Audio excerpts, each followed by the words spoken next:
The moment you told them your plans, something changed. You felt it.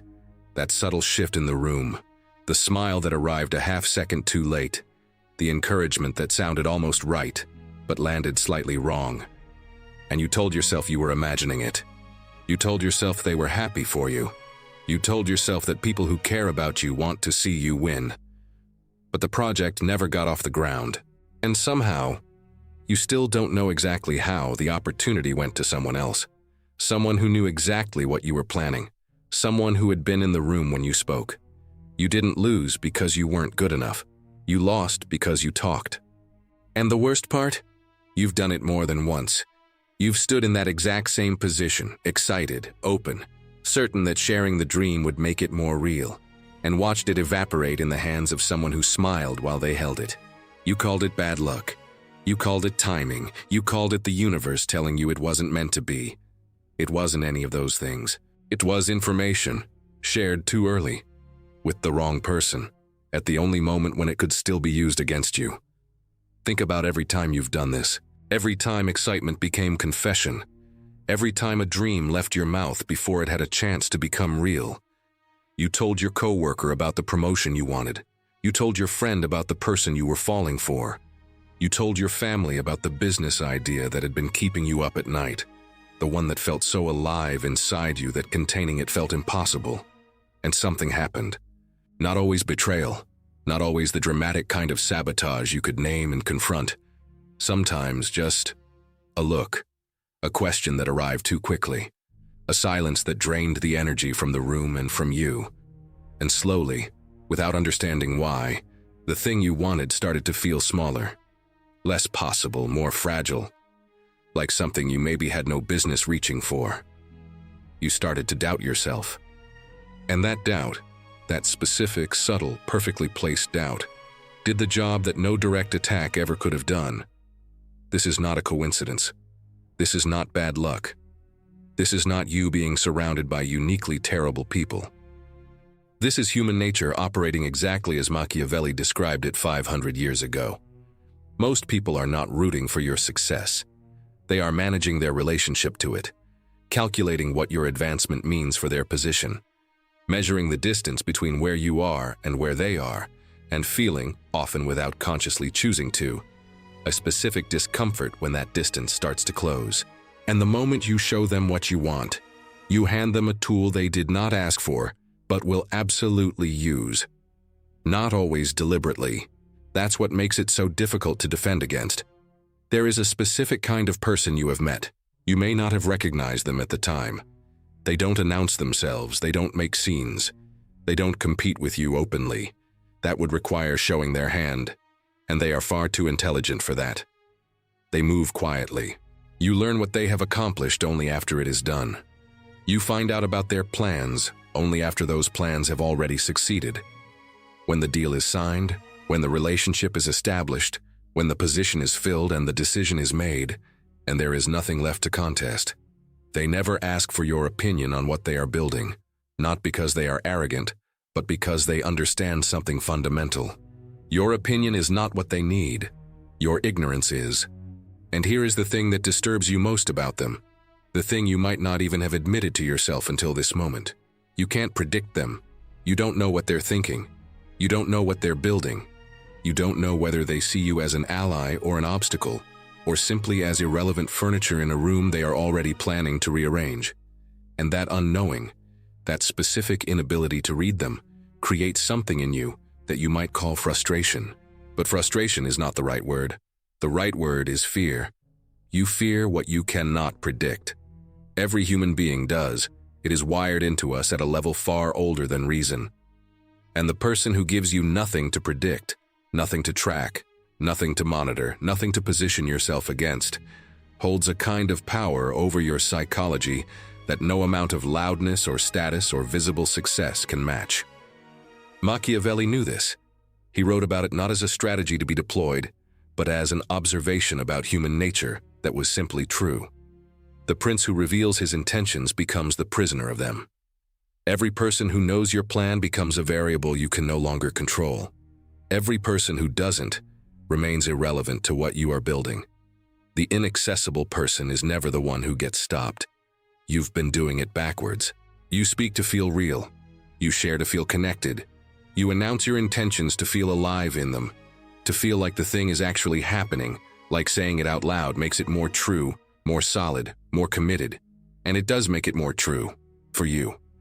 But it also makes it visible, and visible things can be interrupted. Visible things can be questioned, undermined, ridiculed, before they have the strength to survive ridicule. Visible things can be stolen. Think about what happens inside you the moment you announce a goal. There is a release, a small satisfaction. Something in the brain registers the announcement as partial completion, as if saying the thing counts for something toward doing the thing. It feels like momentum. It feels like the beginning of something. It isn't, it's a leak. And you have been bleeding out through every conversation where you handed someone a map of where you were going before you got there, before the walls were built, before the foundation was set, before the thing had enough mass to survive the weight of other people's opinions about it.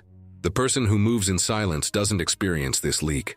They carry the plan entirely inside themselves, and there is a specific quality of energy that builds when nothing escapes.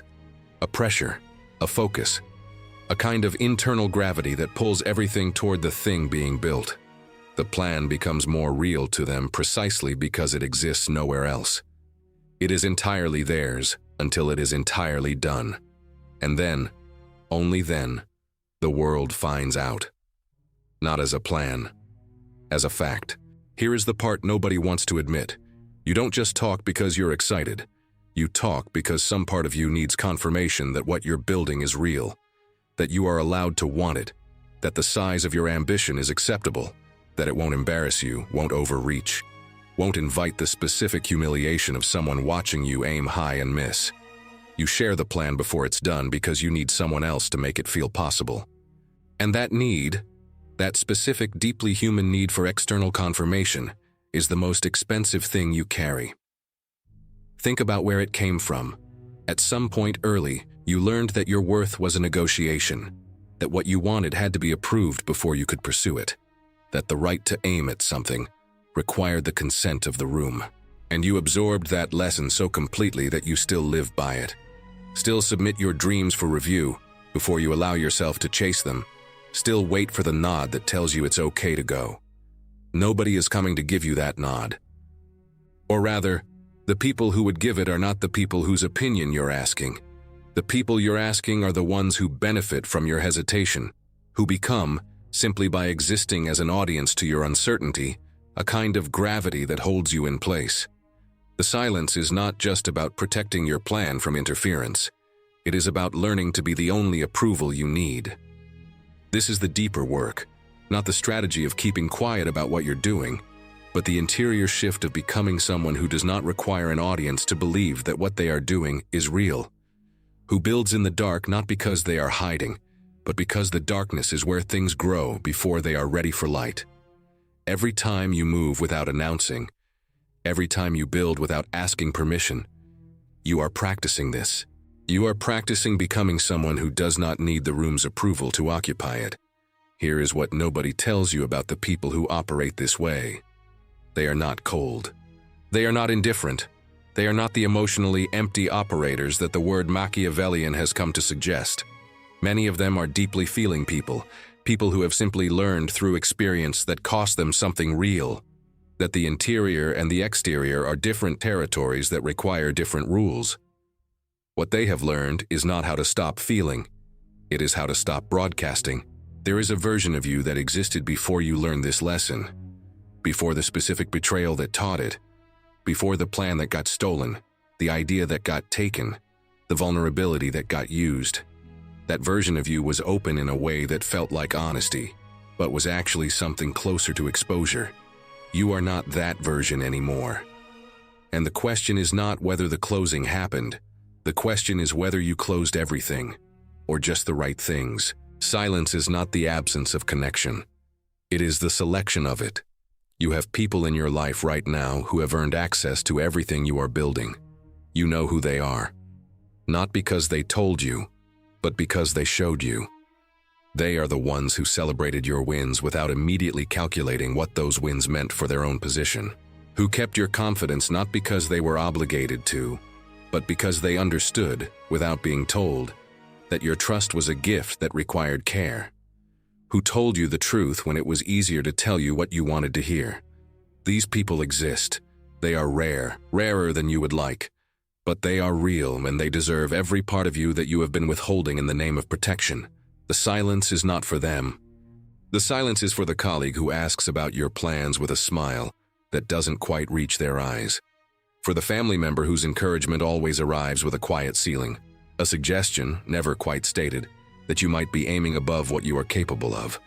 For the friend who has never once sat with your success without redirecting the conversation back toward themselves within 60 seconds. You know who these people are. You have always known. You just didn't have permission to act on what you knew. Consider this the permission. Machiavelli wrote something that most people who cite him never actually read. He wrote that the wise man does not speak of what he intends, only of what he has done. Not because secrecy is virtuous in itself, not because concealment is the goal, but because the gap between intention and completion is the most vulnerable moment in any endeavor. And the person who fills that gap with noise, with announcements, with updates, with the running commentary of someone who needs external validation to sustain their internal momentum, is the person who invites interference into the only window when interference can actually work. Before you've done it, they can stop you. After you've done it, they can only react. This is the entire logic. There is nothing more complex than this. Think about the things that changed your life, the decisions that actually moved you. How many of them did you announce in advance? How many of them were you still talking about months before you made them? Or did they happen in the quiet, in the accumulation of private decisions that nobody tracked until the outcome made them visible?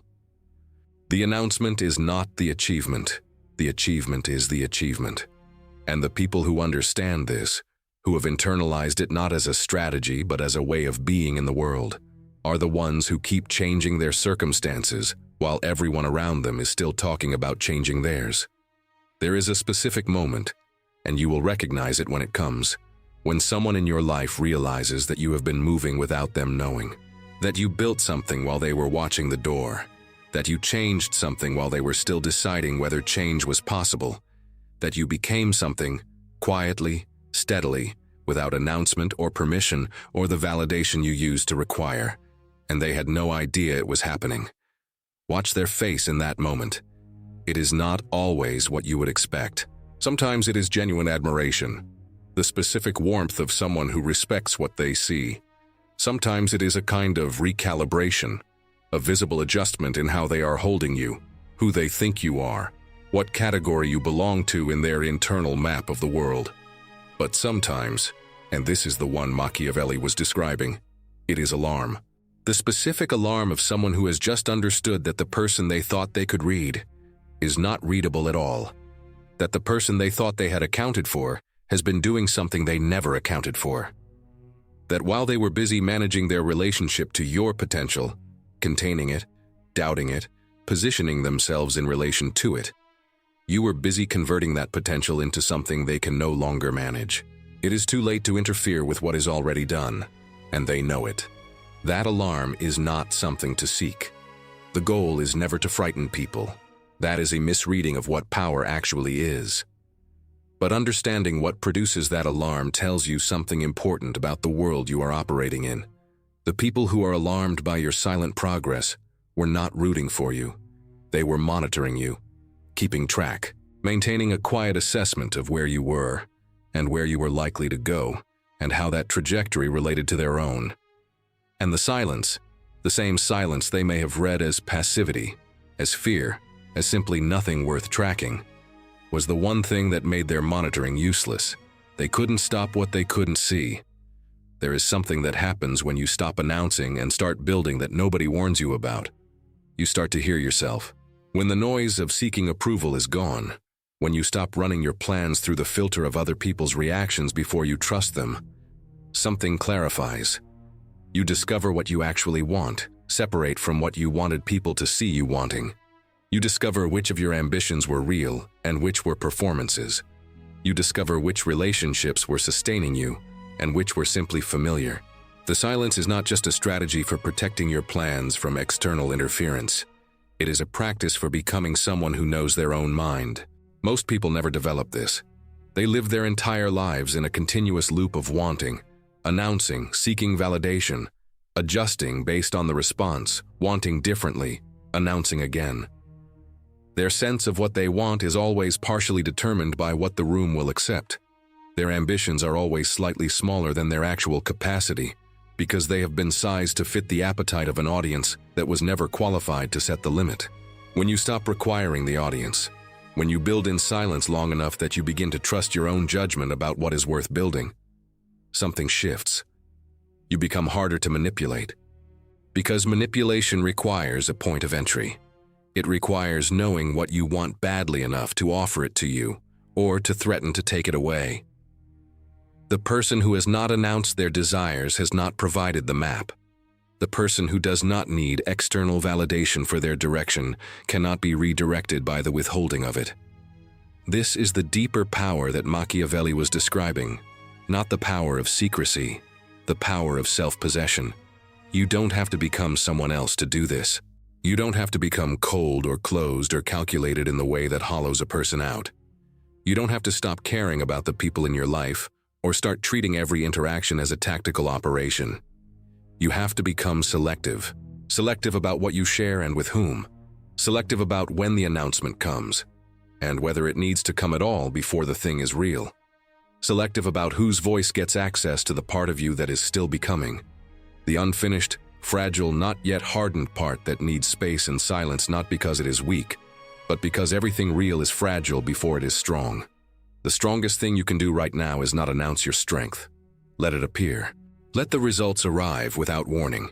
Let the progress become visible through changed circumstances, rather than through conversations about what you intend to change.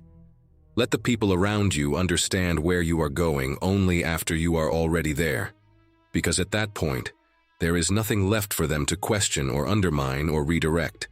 This is what Machiavelli was pointing at. Not coldness, not cruelty, not the performance of mystery by someone who has mistaken inaccessibility for power.